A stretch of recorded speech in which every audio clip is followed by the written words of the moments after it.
There is a moment in every life when something shifts. Not dramatically, not in the way the world tells you to notice it, but in the quiet space between your thoughts. In that place where you first became aware that you were aware. You know this moment, even if you haven't named it. It's the moment when you realize that everything you've been searching for outside of yourself might have been inside all along, waiting for you to turn around and look. And right now, in this very instant, if you are truly present with me, you might be standing at the edge of that moment again. You might be ready, whether you know it or not. Most people spend their entire lives waiting for permission to become who they're meant to be. They wait for the right circumstances, the right amount of money, the right person to arrive, the right moment that feels safe enough to step forward. They wait, and they wait, and they wait, and somewhere along the way, they forget that they were ever waiting at all. The waiting becomes so normal, so familiar, that it starts to feel like the truth. It feels like the way the world actually is, like limitation is real, like scarcity is written into the fabric of existence itself.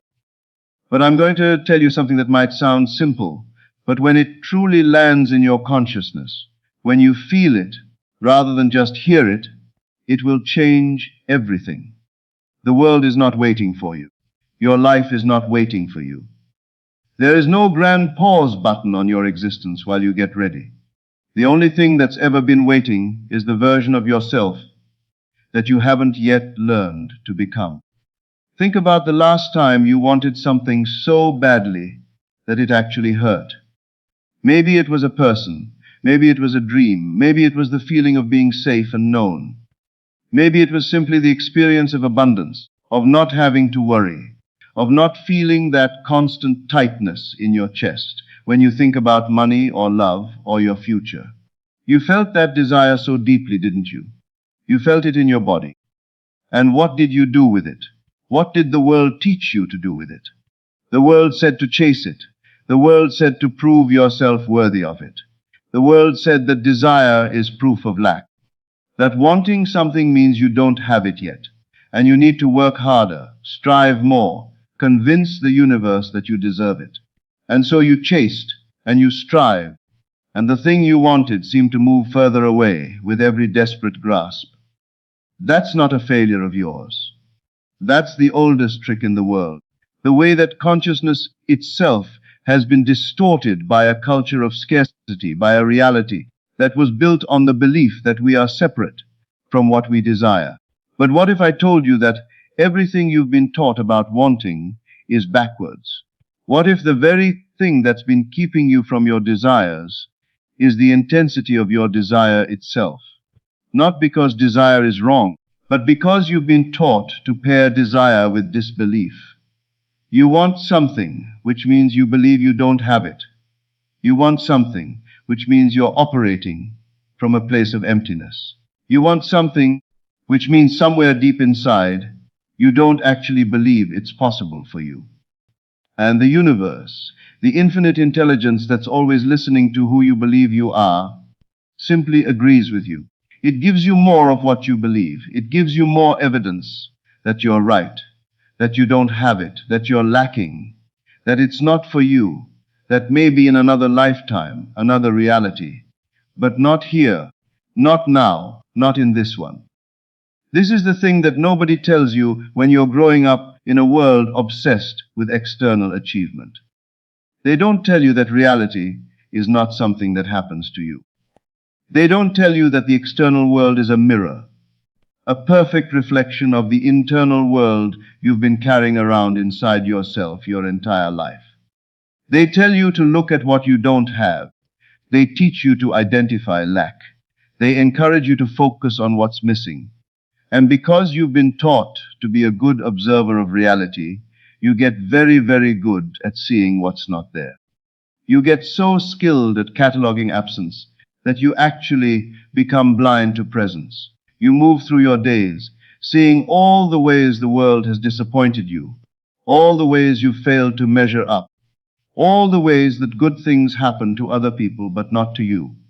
And you carry this evidence around like a heavy stone in your chest. And nobody ever told you that this stone, this weight you've been carrying, is not a fact about the world. It's a fact about who you believe yourself to be.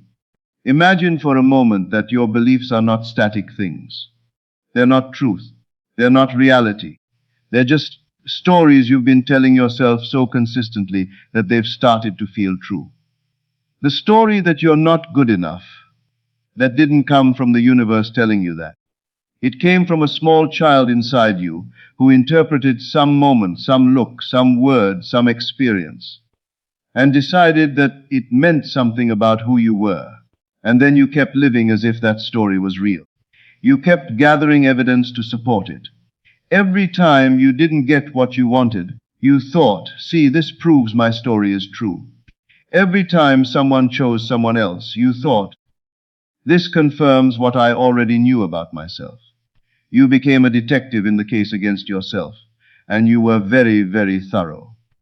You built a fortress of evidence that proves you are exactly who you believe you are, and then you wonder why your life isn't changing. But here's what most people never discover, what they die without ever knowing, because it's hidden beneath layers and layers of conditioning. You are not who you believe you are right now. That version of yourself, the one that's been running your life, making your choices, determining what's possible and what's not possible, that's not actually who you are. That's who you decided to be. And if you decided to be that, then you can decide to be something else. This is not positive thinking. This is not pretending that your problems don't exist. This is not some kind of magical thinking where you ignore reality and hope that things change. This is something far more powerful and far more real. This is understanding that the person who makes decisions, the person who observes life, the person who interprets what happens and assigns meaning to it, that person is a choice. Your identity is not a fixed thing. Your identity is something that you assume, moment by moment, whether you're conscious of it or not.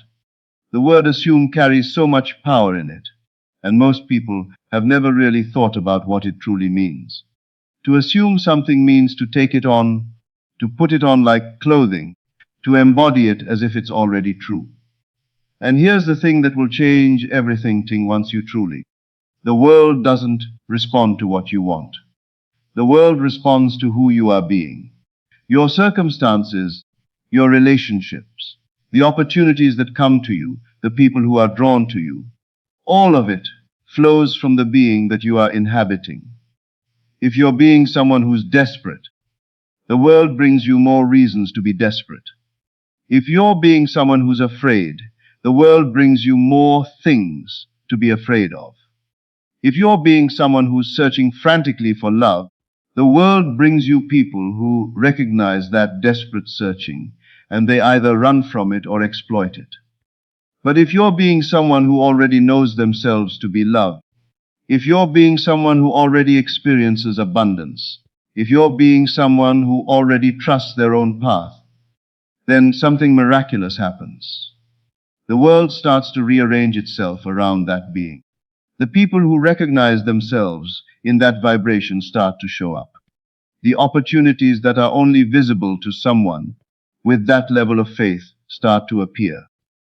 The doors that were always there start to open, because now you're looking from a place where you actually believe you belong on the other side of them. This is not manifesting in the way that social media has distorted it.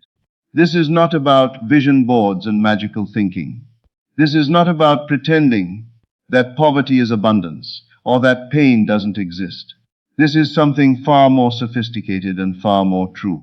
This is understanding that you have been living your entire life as a character in a story that you wrote unconsciously. And now you're being invited to consciously rewrite that story. Not to deny the chapters that have already been written, not to pretend that those things didn't happen, but to decide what the next chapter is going to say about who you are, what you're capable of, and what's possible in your life from this moment forward. There is something in you that knows better. There is something in you that remembers a time before you learned to limit yourself. There is something in you that still holds the frequency of wholeness, of possibility, of unlimited potential. It might be buried under years and years of disappointment and logic and reasonable thinking, but it's still there. And you know this, don't you? You know it because sometimes in moments of quiet, in the seconds right before you fall asleep or right after you wake up, you feel it.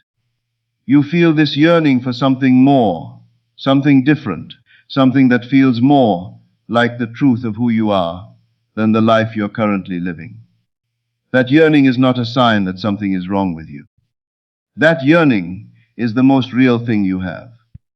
That yearning is your consciousness trying to tell you that there's another way to be, another version of yourself that's waiting to be born through you. Most people are afraid of this. They're afraid of it because it means taking responsibility for their life. Right now, it's easier to blame the economy, to blame their past, to blame the people who hurt them, to blame their circumstances, to blame bad luck or bad timing. There's almost a comfort in that blame because it means you don't have to change anything. You can keep being the person you've always been and tell yourself that it's not your fault things haven't worked out. But the moment you understand that your being creates your reality, that the person you're being is the only real power you have, then you can't hide anymore. Then you can't blame anymore. Then you have to look at yourself and ask the most honest question you've ever asked. Who have I been being, and is that who I want to be anymore? That's a terrifying question because the answer is usually no. The answer is usually that you've been being someone small, someone cautious, someone afraid, someone who doesn't believe they deserve the very things they desire most. And to admit that, to really feel that, requires a kind of courage that nobody talks about anymore. This is the moment where everything changes.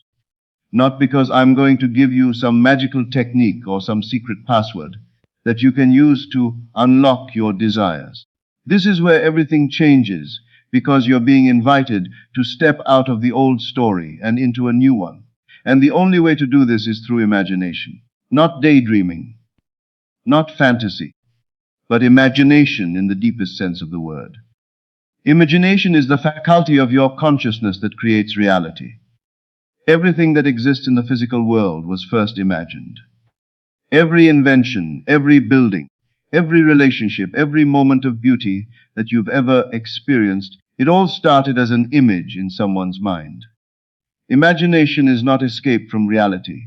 Imagination is the tool that creates reality. And you have been given this faculty. It lives inside you right now. But here's what's happened. You've been taught to be skeptical of your imagination. You've been taught that imagination is childish, that real adults focus on what's logical and practical. You've been taught that if you can't see it with your eyes, it's not real. And so you've stopped imagining. You've closed off this most powerful faculty within you because you were taught that it was unimportant. But your imagination is not separate from your reality. Your imagination is the space where you rehearse who you're going to be. Your imagination is where you practice the feeling of your desires before they become manifest in the physical world. Your imagination is the most direct communication you have with the infinite intelligence of the universe. And when you stop using it, when you neglect it, when you treat it as something childish and unimportant, you're cutting yourself off from the very tool that could transform your life. Think about someone you know who seems to have it all figured out, who seems to move through the world with a kind of confidence and ease, whose life just seems to work out. Most people think that person is lucky. Most people think they were born with something special, some advantage, some genetic gift that the rest of us weren't given. But if you look closely, if you pay attention to the way that person moves through the world, if you notice what they talk about and what they don't talk about, you'll see something very interesting. You'll see that they are constantly imagining their future as if it's already real. You'll see that they operate from a sense of certainty about who they are. You'll see that they use their imagination not to escape reality, but to create it. They imagine themselves as successful, and they move as successful people move. They imagine themselves as worthy of love, and they receive love easily. They imagine themselves as capable, and opportunities show up that confirm their capability. It's not that they're delusional. It's that they're using their consciousness correctly. They're using it the way it was designed to be used, and now you're at a crossroads. You can go back to the way things were. You can close this door, leave this moment, and return to the life you've been living, the identity you've been assuming, the story you've been telling yourself. Nobody will judge you for it. Millions of people make this choice every day. They get a glimpse of what might be possible. They feel the fear rise up inside them, and they retreat back to what's familiar. They tell themselves that it was just a moment of hope, a brief fantasy, nothing real, nothing they need to take seriously. And they go back to their lives, and they go back to their small selves, and they keep being the person they've always been, waiting for circumstances to change, waiting for someone else to rescue them, waiting for life to finally give them what they deserve. And life never comes, does it? Because life is already here. Your life is already happening right now. The question is not whether your life is going to change. The question is whether you're going to change. There is a part of you that's ready. There is a part of you that has always been ready. There is a part of you that knows exactly who you're meant to become and what you're meant to receive. And it's been trying to get your attention your entire life. That part of you has been whispering through your desires. It's been showing you glimpses of what's possible through your dreams. It's been sending you feelings of longing and yearning and dissatisfaction with the way things are. And you've been interpreting those feelings as problems. So you've been seeing them as signs that something is wrong with you, when actually they're signs that something is right with you. Those feelings are your higher self calling you home. Those feelings are your consciousness saying, this life you're living is real, but it's not the life you're designed to live. There's more. There's so much more, and it's waiting for you. And it's been waiting, not in some distant future that never arrives. It's been waiting right here, right now, in this present moment, where all power actually exists. This is the hardest part to believe, but it's the most true thing I can tell you. Your desired reality is not in the future. It's not something that you have to wait for. Something that will arrive when enough time passes or when enough things line up perfectly. Your desired life, the version of you that you most deeply want to become, the circumstances you most deeply want to experience, it all exists right now in consciousness. It exists as a fully formed reality in the realm of imagination, in the space of infinite possibility that is always available to you. And your only task, the only thing you're ever really being asked to do, is to shift your sense of self to align with that reality. You're being asked to imagine so persistently, so consistently, with such conviction and such feeling, that your sense of identity starts to match the reality you've been imagining. You're being asked to feel as if it's already true, not because you're denying what's happening in your current life, but because you're beginning to operate from a higher understanding of what's actually true. You're being asked to live from the end of your desire, to dwell in the consciousness of already having what you want, and to move through the world as if this is already your reality. And as you do this, something extraordinary begins to happen. The external world, which has seemed so resistant, so locked in place, so immovable, suddenly starts to shift. Opportunities appear that weren't visible before. People start to treat you differently because you're being different. You start to recognize possibilities everywhere because you are looking from a place of possibility instead of a place of lack. Your intuition becomes clearer because you're no longer drowning out its voice with desperation and fear. Your energy changes, and the energy that comes back to you changes too. This is not magic in the sense of being supernatural. This is magic in the sense of understanding how consciousness actually works, how reality is actually created, how the infinite potential that's always available becomes the specific circumstances of your life. This is working with the laws of reality instead of fighting against them. This is finally understanding that you have always been the creator of your reality. And now you're learning how to create consciously instead of unconsciously. But there's something that needs to happen first. There's a kind of death that needs to occur. The version of you that you've been being, the one who's been running this life, that version of you needs to die. Not in a literal sense, but in the sense of identity. The beliefs that you've been carrying, the story that you've been telling about yourself and your limitations and what's possible, those need to be let go. And this is frightening because even though that version of you is not serving you, even though that version of you is small and afraid and living a fraction of the life you're meant to live, it's familiar.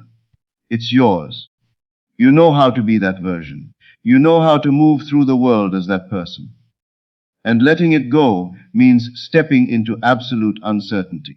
It means saying goodbye to the evidence you've been collecting for years and years. It means being willing to be a beginner again, to not know the answers, to trust something larger than your logical mind. This is where faith comes in, not faith in some religious sense, unless that's your path, but faith in the deepest sense of the word. Faith is not belief without evidence. Faith is trust in something you know to be true, even when you can't yet see proof of it. You have faith in your heart beating, even though you can't see your heart. You have faith that tomorrow will come, even though you can't see it yet.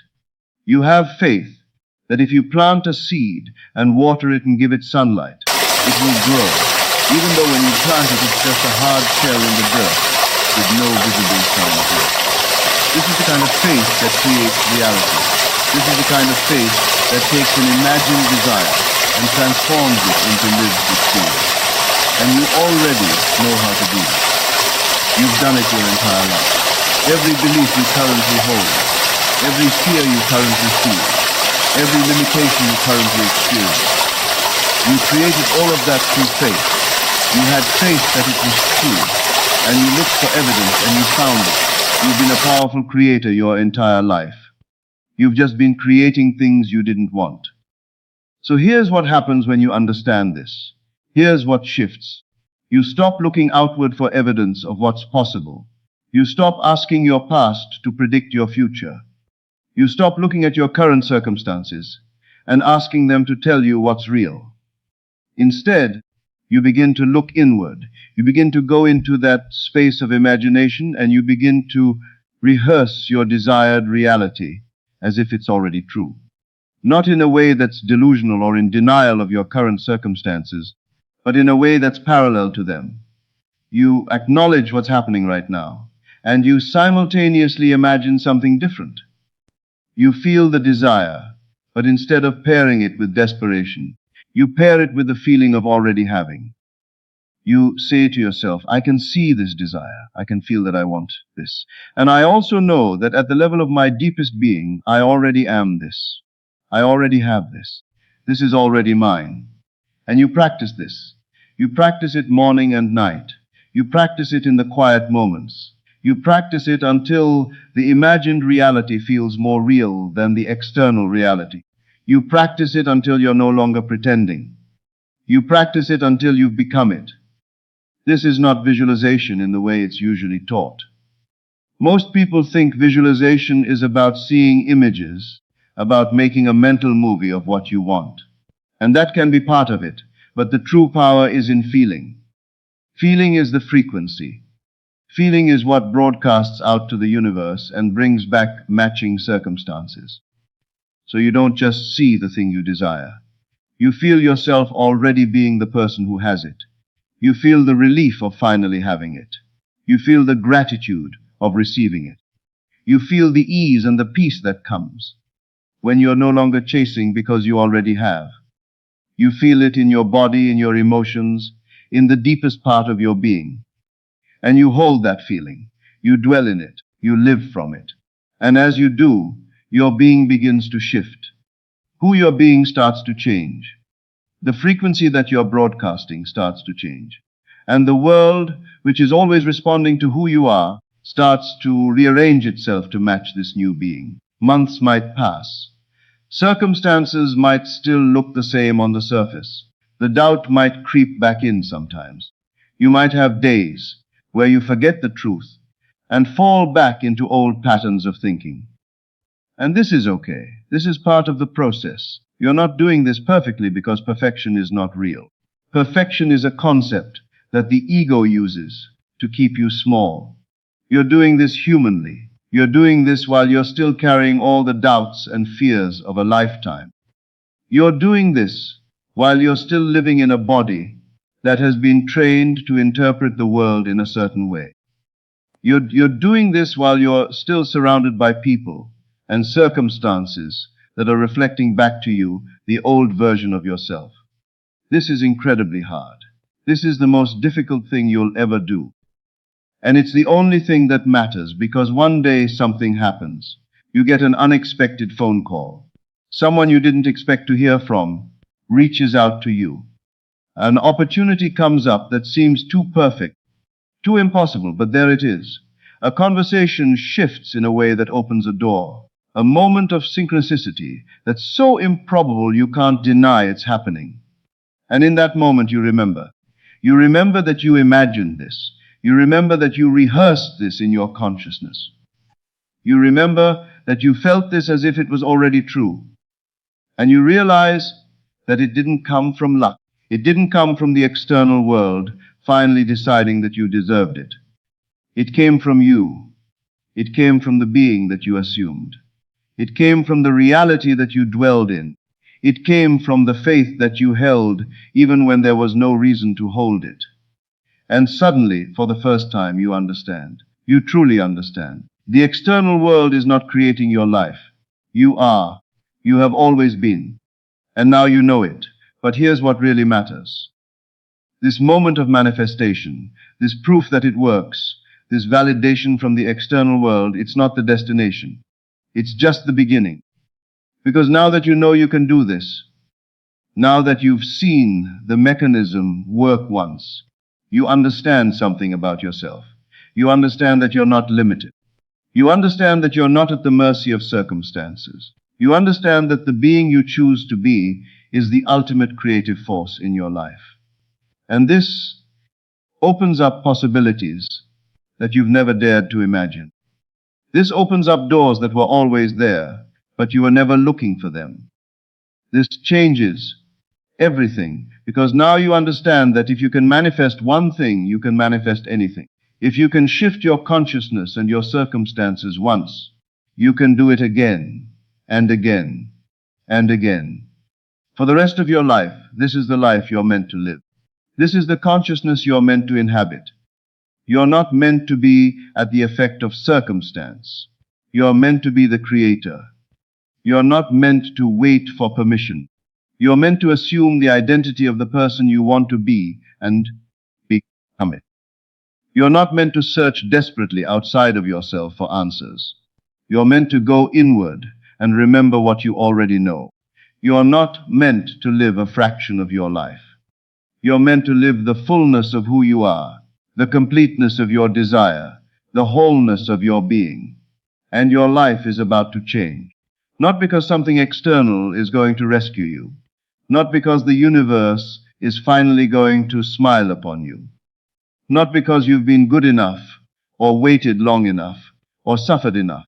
Your life is about to change because you're about to step into a new version of yourself. You're about to assume a new identity. You're about to dwell in a new reality in your consciousness. And as you do, the external world will have no choice but to rearrange itself to match. This is not something that might happen. This is not something that's possible only for people who are special or lucky. This is something that's inevitable for anyone who truly understands. And you understand now. Even if you can't yet fully feel it, even if the old doubts are still there, even if you're still afraid, you understand now. You've glimpsed it. You know it's real. So be ready. Be ready, because your life is about to change. Prepare your consciousness. Begin to imagine yourself as the person you want to become. Begin to feel the feelings of already having what you desire. Begin to assume the identity of your highest self. Begin to move through the world as if it's already yours. Not in a fake way. Not in a way that denies the present moment, but in a way that aligns with who you know yourself to be at the deepest level. Begin to have faith. Faith in your own power. Faith in your own ability to create. Faith in the infinite potential that's always available to you. Faith in the being that you're becoming, because you're about to receive. You're about to receive the life you've always wanted. You're about to receive the love, the abundance, the purpose, the peace, the freedom that you've been searching for. It's coming. It's already begun. The moment you shifted your consciousness, the moment you decided to assume a new identity, the moment you started to dwell in a new reality as it started, the delays are falling away, the obstacles are moving, the path is clearing, and what you've been imagining is beginning to become real. And as it does, remember this moment. Remember the feeling of this recognition. Remember that you did this. You created this. You became this. Because it won't all be easy from here. There will be moments where doubt creeps back in. There will be times when your old self tries to pull you back to the familiar story. There will be moments when the external world hasn't caught up yet with the being that you've become. And you'll wonder if any of this is real. And in those moments, come back to this. Come back to the truth that you know. Come back to the understanding that your consciousness creates your reality. Come back to the faith that you're holding. Come back to the being that you're becoming. And keep going. Keep imagining. Keep assuming. Keep having faith. Because your life is changing. You're changing. And there's no turning back now, because now you know. You know that it's real. You know that you're powerful. You know that it's possible. And you can never unknow that. So rest now in that knowing. Rest in the truth of who you are. Rest in the certainty that your life is already shifting, already becoming, already manifesting into the reality you've been imagining. Feel the peace that comes from finally understanding. Feel the relief of finally knowing that you're not powerless, that you're not at the mercy of circumstance, that you are the creator of your reality. Feel yourself being held by the infinite intelligence that's always supporting you, always bringing you back to yourself, always opening doors for you to walk through. You are safe. You are worthy. You are becoming. And your life is about to change forever because you finally decided to.